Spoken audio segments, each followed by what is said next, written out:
National Labour Day, also known as Workers' Day, is marked by various events and seminars that emphasize the achievements and contributions of workers, with many using the occasion to raise awareness about workers' rights.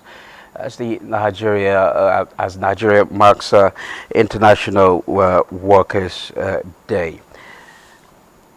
On the program today, we are going to talk about labor issues and contribution of workers to economic development. Our guest again is Malcolm Eseahon, an e-government project planning and development expert. You're welcome to the program. Thank you, Musa. Thank you for the opportunity to exchange. Well, today is Workers' Day. I believe you're a worker yourself. Oh, yes, of course. We all are. How important is this day? What does it mean for Nigerian workers at this point in time, looking at the reforms carried out by the federal government and how it could possibly translate an impact on the economy? Well, what today means for people like me and others, I think, is a day to reflect, a day off work, to just relax and put things into perspective and, calculate for the next coming days, working days, So it's a relaxed day, it's a day for just to reflect on things and how you could survive with the present realities, with the cost of living and all of that. But with the, like you said, the reforms and the announcement in terms of minimum wage and welfare, workers are expecting more from the government, but it's you can applaud the process so far, because I think there's a significant progress, though probably not yet implemented, but there's progress, and the government is listening. I would say government is listening, and I would say there's progress, basically. Well, in view of economic realities, what about minimum wage? What do you think the present minimum wage should be like, and how is it possibly feasible? Looking at labor now tabling about 615,000 naira. How feasible is this? And maybe we should start from there. Then we talk about actually the realities on ground. Yeah, true. Okay, so honestly, my mentor once said to me, he said, there's no, how did he put it? He said, there's no opportunity cost with God. That's in terms of belief. But, with government, it's a different case, because government, whatever informs, a lot of factors informs the numbers, and one of the fears with government is not just to give, to announce a figure, or in terms of percentage or particular figure in terms of minimum wage based on reality, but mostly it's more about sustainability. If they say this, can they live up to this? And for me, like I've said somewhere before, it's more of a thing of perspective. When we begin to see government as business, get to understand that if you find a win-win situation for government and the people, it's easier to put up a number. So what do I mean? You look at what exactly the people spend money on. It's just like a businessman. What takes money from people? When you go out, what takes your money? And then you find a way to find a niche and try to create a business around that, is what I believe government should do. So even if the number is 1 million today, 700 today as minimum wage, that shouldn't scare the government.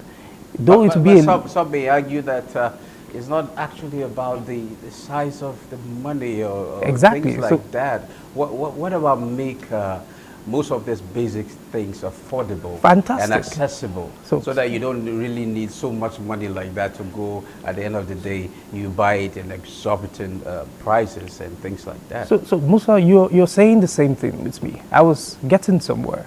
And what I'm saying is this: regardless of the amount, if government look to provide the things that people spend money on, basic amenities, it's probably going to be a long term. It's not a short term thing. And that's why people have to be a bit patient. Though it's eating us, and with all that is going on in terms of the cost of living, I understand. But even if it's 700 today, government shouldn't be afraid of the amount. Yes, I know there are other things that informs these factors and other things other than sustainability, where to get the money from and all of that.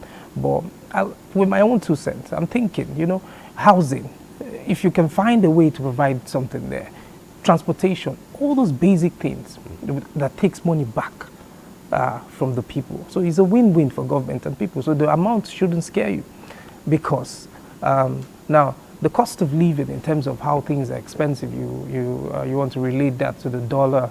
Dollar is appreciating. Dollar today is appreciating. Tomorrow it's it's not stable, and then you're wondering the cost.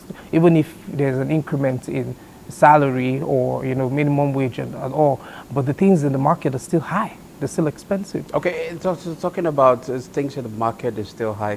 We're talking about the realities on ground. Yes, now. fantastic. And when you look at the purchasing power, it's Yes. been crippled with inflation and Exactly. cost of living Exactly. prices and things Yeah. like that. Then how do we get to balance this? How do we get to balance this in such a way that Nigerian worker will find his or her productivity? It's still on perspective, and it's a two-way, it's a double-edged sword that you have to use. One, the angle of the citizen, and the angle of government. And from the angle of citizen, the truth is, you say, okay, the dollar is appreciated, and you expect somebody who bought goods at 1,000 and sells at 1,300. Maybe this goods before were 800, and then now he's selling at 1,300. If those goods are not exhausted in the next 2 to 3 months, he will still keep his price. So things are still going to be expensive as long as they still have old goods. But the truth is, government, the way they go to try to check, find out in terms of prices people are selling, if those have inflated their prices in the craziest of ways, economics still applies to it. Even though economics in Nigeria sometimes, I don't know if it applies or not. But the truth is, citizens have to be, those business people somehow have to find a way to have this human factor and be reasonable, because we're helping each other. Then for the side of government has to look at this thing as business for them and try it and not be bothered about the amount that they're proposing, rather, but to see that it is actually livable in the realities of today, and think of how in the long term can they, even if I give you 700 as minimum wage today, how can I get back some of these things by providing basic amenities? You go to, even if you give 100, if say minimum wage is 300 today, is it really? Now, do you see that move rooting out corruption, red tapeism, bottlenecks, and bureaucracy that we've seen in the public service? If can you say that again? We can possibly, let's say this amount of money can actually be approved for workers. Do you see this rooting out corruption, red tapeism, bureaucracy that we often see in the civil service? Well, there are a lot of factors that inform all of these things you've mentioned. It's not really just about, because there's another thing about integrity, character, and that's a major thing. So it's not really about the amount that you give, but that will play a long way. It will go a very long way. If you employ somebody to be some sort of a monitoring and evaluation expert for a process, and this process involves a lot of money, and you're not paying that person well, if the person sees lacuna, he will keep quiet if he makes money through it. So yes, in a way, if you do increase, the purchasing power of people. Okay, let me pick your thought on this. The consumer credit scheme that's been introduced by federal government. What's your take on that? Consumer, well, it's a good one for me. I've not really read to understand fully, but my understanding of consumer credit scheme, it's actually a good one. It should be a laudable process. But it means having access to. Yes, I know. I understand. I understand. But it's not just about a program. It's how the implementation will be done.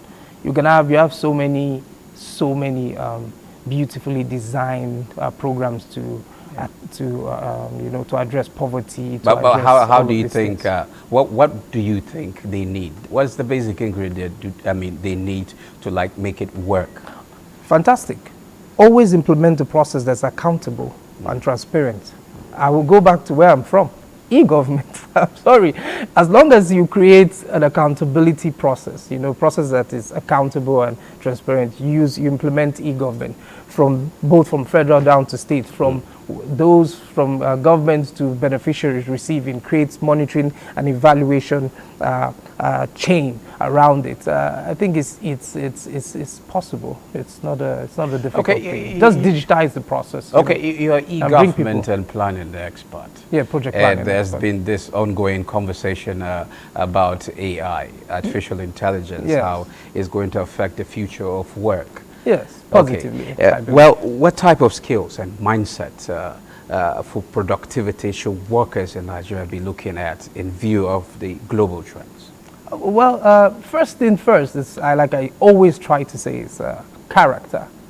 One must build character, integrity of character, and then if you understand that whatever you're doing is for the impact of lives, then nothing is impossible. Then you look into the ICT. What are the gaps? Now we say big data is like oil. That's where money is, Once you have information, everything that runs around the social media, everything is algorithm, and AI, the cloud computing, all of these things. Invest time, invest money into these things to understand so that you're valuable in the nearest future. Because at the time these things are being implemented, if you're not at par with the understanding of these things, you would phase out and then you start to complain. But in order not to complain and be valuable at that time, study now, read on data analytics, try to understand certain things, just find a niche for yourself. Okay. Thank you very much, Malcolm.